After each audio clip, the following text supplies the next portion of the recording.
I'm going to present our paper, Sustainable Computing on the Edge, a System Dynamics Perspective. And so let's begin. All right, so thinking of sustainability, I think most of us can understand that the burning of fossil fuel for energy has had an ecological impact on our planet. So as you can see here, it's affecting our climate. So we have extremes now in our global weather patterns. And so one of the main causes of this is CO2 emissions. So CO2 emissions are one of the greenhouse gases that are emitted that cause global warming.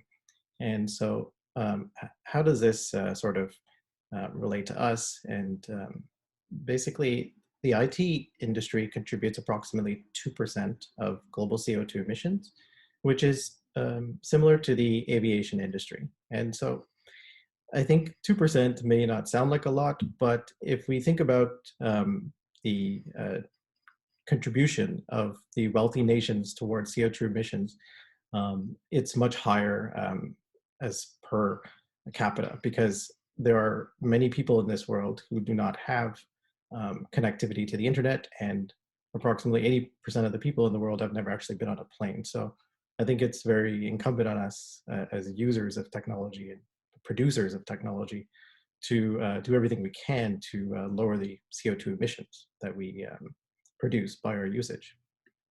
And so thinking about sustainability on the edge, it is expected that IoT devices will grow in the coming years, and this will significantly increase the volume of data that is being produced. So data being sent across wireless networks, wide area networks, and to data centers for processing. And so all of this data requires energy to transmit data and to process it. So it's going to lead to an increase in CO2, so greenhouse gases. And this work proposes a new analysis method towards measuring the end-to-end ecological impact of IoT and mobile applications. And so by ecological, we mean being able to measure the CO2 footprint of an IoT application. So what are the challenges towards measuring the ecological footprint of your app? First, being able to measure the ecological impact is the first challenge. So what does it mean to have an application, and how does that application progress over time in terms of its CO2 emissions? Because there are different factors that impact the emissions of that application. For one, the features of the application change over time, and the user base changes over time. And so what are the possible solutions that we can take to reduce the overall CO2 footprint of our applications and make them more sustainable? And so, as the title of the paper suggests, there's something about system dynamics here. So how can system dynamics help? So first I'm going to explain what systems dynamics are. So system dynamics is a modeling technique that allows us to understand the relationship between different factors. And these factors are measured over periods of time. And as well, we can observe the cumulative effects of these impact factors.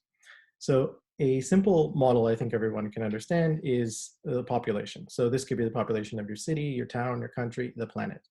And so the things that drive the population, so the number of people on the planet, are the people, the number of people who are born every day and the number of people who die every day. And these are rates. So we have a birth rate and we have a death rate. So looking at this model, the black bars here represent flows, and the population represents a store of people in this case. And so the flows on the black bars would be people flowing into the population, and people flow out of the population when they die. And so looking at this diagram, we have two loops. So these are feedback loops. So we know that if we have more people, those people will have children, and those extra children will have more children. And so that becomes a reinforcing feedback loop. And we know this is to be the case on planet Earth because our population is continuously growing. It's not declining. And so the thing that keeps us from growing too quickly is obviously the people who die. But the death rate has so far not been higher than the birth rate. So the population of the planet has been growing. So this just gives us a general idea of how to read this modeling syntax. That was the purpose of showing the population example. So let's move on to something slightly more complex and how we can use this modeling technique to look at an application's CO2 footprint. So first, I'll describe the example application that we'll be using throughout this talk. And it's a typical IoT application. So we can see here in this diagram, we've got some smart cameras. They're connected over a 5G network. They send their data to the 5G radio access network, where we may have some servers placed inside that radio access network, or data can be sent across the cloud over wide area networks for processing. So thinking about this example and how it fits into understanding its CO2 footprint, this is a CO2 emissions model that we've come up with based on the system dynamics technique. So there's a lot going on here. So what I'm going to do is sort of break this down, and we'll build up, and so we can understand how the model, different parts are related. So we have got two parts here. So we've got the lower part, which talks about the data that is being produced in the system, and we have CO2. So what we want to understand is, how is data related to CO2? In our CO2 emissions model, data is the driver of emissions because data requires energy to be transmitted and to be processed. So we want to understand how the changes in the data and where it's being sent have a different impact on the amount of CO2 that is accumulated. So in the diagram here, we've got a producer rate. This is the volume of data that's being continuously put into the system. And as I mentioned earlier, these models are time-based. So if we have an hour in the day, we have 24 hours. So each hour we'd be producing a certain amount of data. And then you would have a certain amount of data produced in a week, in a month, and a year. So executing this model over longer periods of time, we can see the changes that occur in the data rate. And so the data rate would allow us to see where the data is going. So in the pool of data, that's where all of the data would go. And then from there, it'd be distributed either to the cloud or the edge. So sending data to the cloud or the edge has a different CO2 footprint potentially, because one uses the wide area network and the other one doesn't. The edge computing paradigm allows us to bring things closer to the user to where the data is generated, so we wouldn't be sending it over the network. So adding in the relationship factors between how the data is being transported and where it goes is shown here in this updated model. And so we look at the contributors to CO2. So there are three main components to the contribution of CO2 for this IoT application. First, we have the radio access network. So that's the first point in which we produce CO2, because the base station requires energy to be able to send and receive data from the smart cameras. And from there, the data can be sent across the network towards the servers that are either in the cloud or on the edge. So we can see here in the top part of the model, we've got the CO2 from the data transfer and the CO2 from the servers. And finally, all of these eventually end up in the aggregate production in the top right of the diagram. And so we can collect all of the CO2 from the various contributors. So it's worth noting here that the contribution from the different components is different. So servers have a certain energy profile. The data crossing the wide area network has a different energy footprint. And then the base station has some sort of different energy footprint as compared to the others. And so if you have different factors, different rates of CO2 in the system, and you send things through those areas at a different rate, then you'll have a potentially different result if you're using edge computing versus cloud computing, or whether the base station is energy efficient or not. And that is what we are trying to capture with this model. So in our first experiment, we look at a 30-day period. So in the 30 days, we have three scenarios we evaluate for each for 30 days. And what we wanted to look at is whether the base station has the ability to sleep or not, and that's one of the factors, and whether we use edge computing. So these are the two factors we are looking at. So the first scenario we have where the base station doesn't have any features to put it to sleep, meaning that it uses the max amount of power 24 hours a day for the entire time. And then in the second and third experiments, we look at whether we can apply a sleeping policy to the base station. And so this would reduce the amount of time that it's powered on. And the third experiment includes the usage of edge computing. So looking at the results over the 30-day period, we can see here that the radio access network is actually the most significant contributor towards the overall CO2 footprint. So here, if we don't use any type of sleep modes or any type of energy saving efficiency on the base station, it's contributing approximately 5,600 kilograms of CO2. But if we can apply some sleeping techniques, the radio access network can actually be reduced in terms of its CO2 footprint. So in this case, we are saying that we have a application that sends data across the radio access network, across the WAN, and to servers. So the servers are consistent in terms of their CO2 contribution because you would need the same amount of servers to process the same data. So that's consistent across. But in this case here, because of edge computing, we don't have the WAN. And so without the WAN, we save approximately 2,000 kilograms of CO2. So this example shows us a scenario with 10 cameras. Looking at an example where we have more cameras, the story changes a little bit.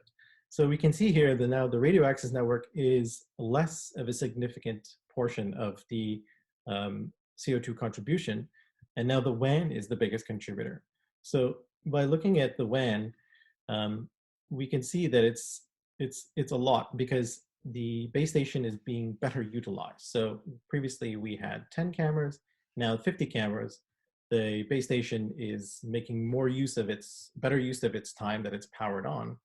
But because the WAN is now seeing a lot more data because we have 50 cameras instead of 10 cameras, the CO2 footprint from that is now much more significant.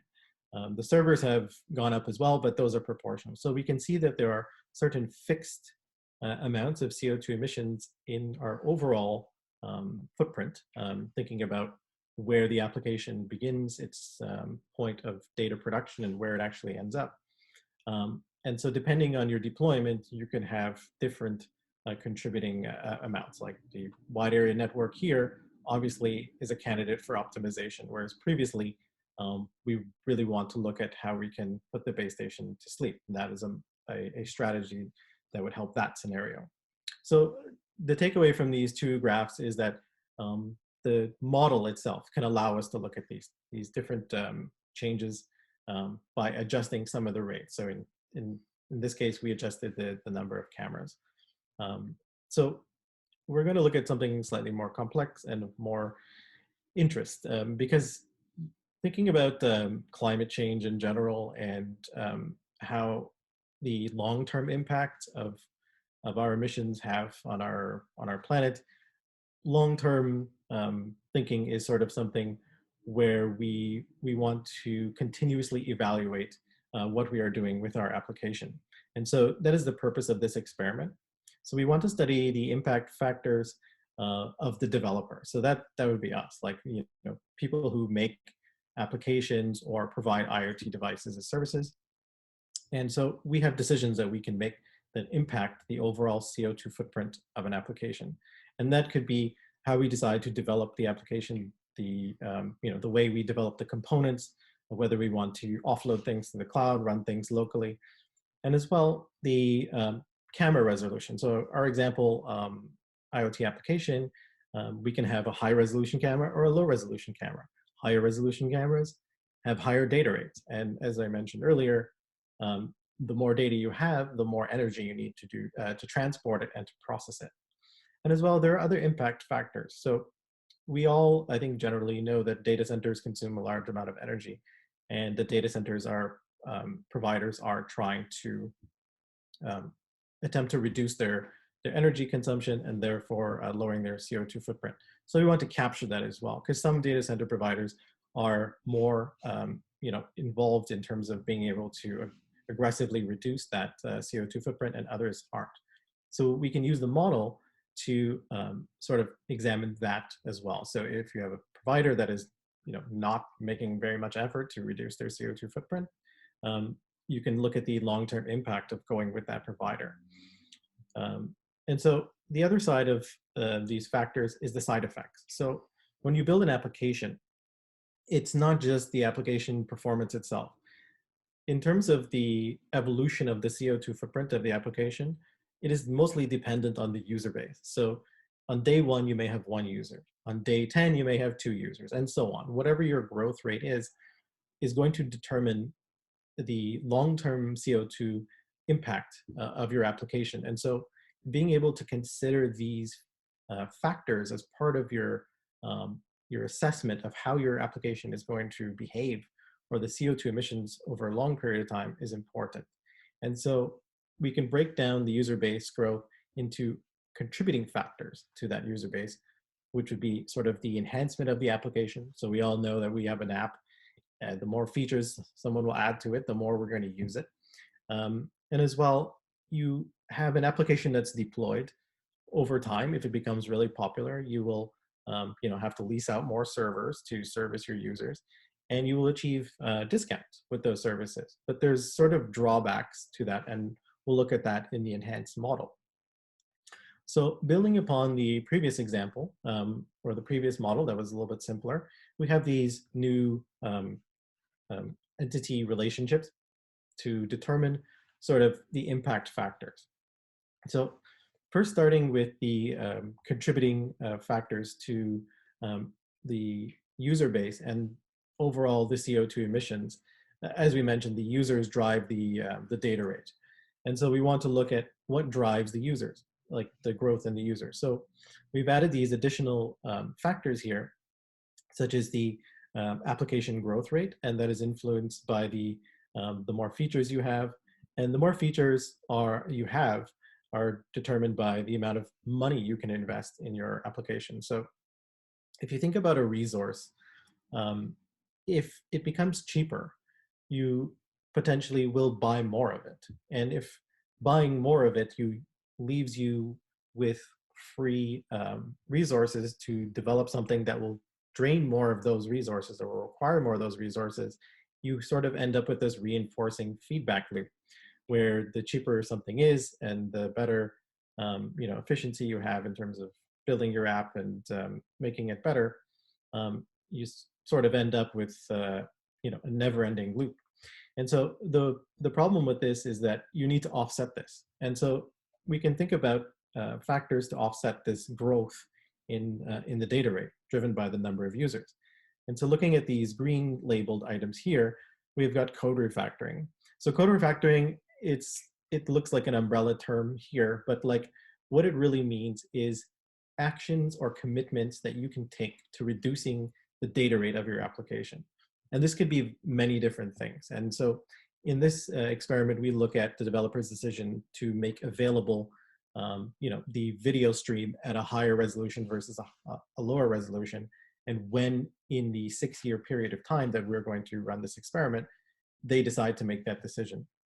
There are many other things that you can do in terms of code refactoring, sort of the way you design your application, whether you design it, for example, to run on virtual machines, or later on you decide to put them in containers or in serverless functions. All of these different things have different energy footprints. So these are things under the control of the developer.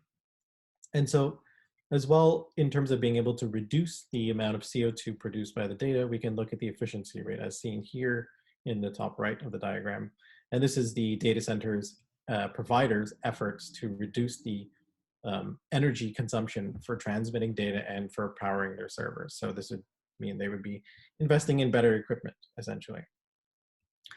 So looking at the results of this experiment and looking at the different factors, I'm going to sort of explain in like a layered approach as to like what these experiments show.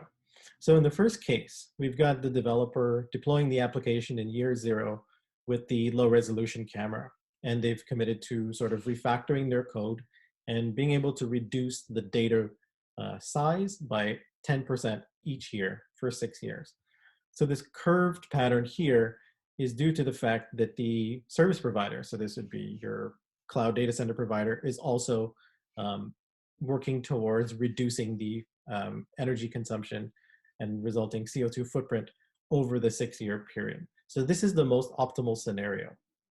So if you decide not to do any type of refactoring, but then keep with this 1080p camera, so the low resolution camera, we can see at the end of the 6th year, the monthly production of CO2 is approximately 4,000 tons as compared to 1.58 tons. So this is significant, and it basically shows that if you do nothing and then just have this 1080p thing setting, you basically are saying that this amount of extra CO2 here is acceptable. So by taking other decisions, you can decide, for example, to start with a low resolution camera and then later on install the higher resolution cameras. So this model allows us to say, at a given point in time, we can say, all right, let's switch now from the 1080p camera to the 4K camera. And we can see that the monthly CO2 contribution rises because the 4K camera here, the resolution is much higher. So the data rate is much higher. And so our CO2 footprint grows significantly. But overall, this CO2 efficiency footprint, like the data center provider, they are allowing the application to have a lower monthly contribution due to this. And so looking at the other experiments where we sort of alternate the decision, so in this case, we're not doing any refactoring. So we can see here that there's a significant difference between just letting the data center provider lower the energy consumption of the servers and the wide area network transmission energy costs, and you doing nothing in terms of not committing to actually reducing the data rate.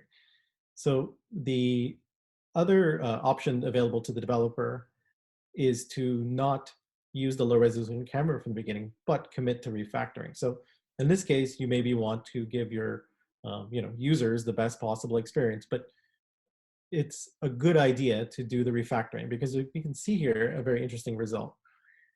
By doing the refactoring, the application is optimized from the beginning. So the data rate is much lower and stays consistently lower throughout the entire 6-year period. And you actually end up with a lower monthly CO2 contribution at the end of the 6th year. And in this case here, even if you had the lower resolution camera in the beginning and then gave it to the users later on, it's still much higher. So we can see here that the commitment to the refactoring is significant, and it starts from the beginning of when your application is launched, that it's an important point that you should do it right away and not wait till later on. And so finally, we look at the least optimal scenario where you do nothing, no refactoring, and you start with the highest resolution camera. And so looking at the most optimal scenario and the worst scenario, we can see at the end of the 6th year, one is producing significantly more than the other one. So like we've got 1.58 tons per month, and this one is 26 tons per month. So clearly, based on the decisions that are available to the developer, there are some significant impacts that can be had over the 6-year period.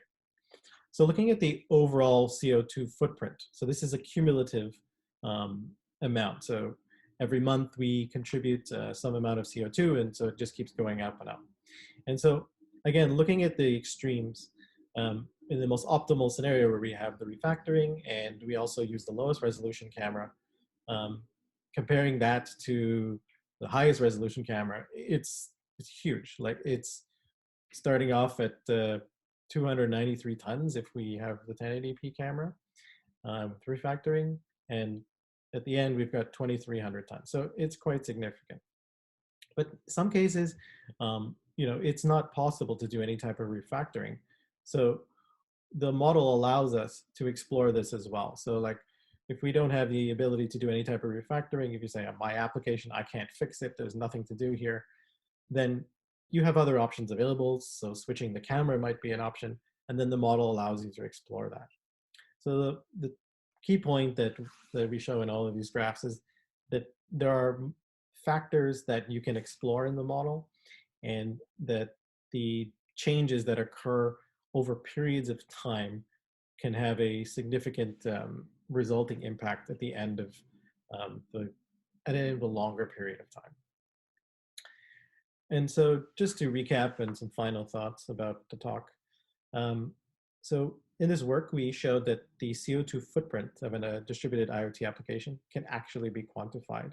And so we had this goal of being able to get the end-to-end footprint, because I think most people generally look at the data center CO2 footprint and then don't consider the other contributors. So this work was able to capture those three components: the radio access network, the wide area network, and the data center.